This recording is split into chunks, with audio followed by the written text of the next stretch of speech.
और उधर चलो आगे। चले चले चलो।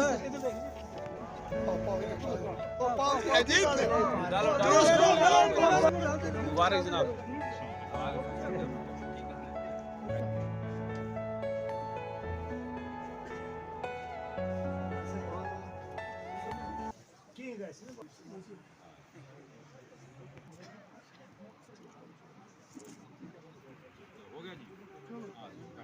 यहाँ पर आए रोज़ कोई ना कोई ऐसा मामला हो जाता था, ऐसी वारदात हो जाती थी आग के हवाले से, जिसमें लोगों को बड़ी परेशानी होती थी। जब कि मंडी से गाड़ी को आने में यहाँ 1 घंटा 1.5 घंटा लग जाता था और तब तक जो है वो वारदात जो है कंप्लीट हो जाती थी, जो जलकर मकान जो है राख हो जाते थे।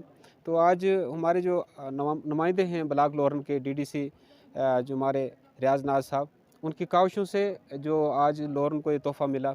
हाल ये जो एक मसला था बड़ा जनवन था, तो जिसको आज आवाम लोरन के सुपुर्द किया गया, तो हम लोरन की आवाम की तरफ से इंतहाई मशकूर हैं इस चीज़ में। बहुत पुरानी लोरन के लोगों की ये डिमांड थी कि यहाँ पे खुदा ना खास्ता कभी आगजनी हो जाती थी तो फायर सर्विसेज मंडी होने की वजह से जब तक वो यहाँ पहुँचती तो तब तक जो नुकसान है वो बहुत ज़्यादा हो जाता था।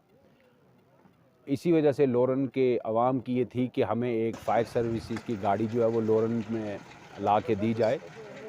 उसी की कवायद में एक कोशिश शुरू की मैंने, जिसका नतीजा ये है कि आज लोरन में फ़ायर सर्विसेज की गाड़ी और 12 मुलाजिम फ़ायर सर्विसेज के जो हैं वो लोरन में आ चुके हैं।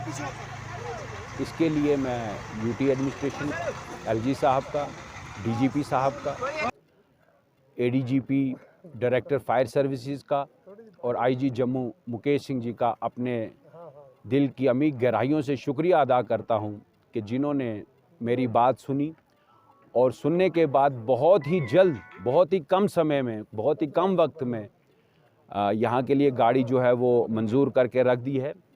जब तक फायर सर्विसेज का अपना कोई स्पेस या अपनी कोई बिल्डिंग यहाँ लोकेट नहीं होती, तब तक ये गाड़ी और ये जो फायर सर्विसेज के मुलाजमीन हैं ये यहीं पे पुलिस स्टेशन में रहेंगे।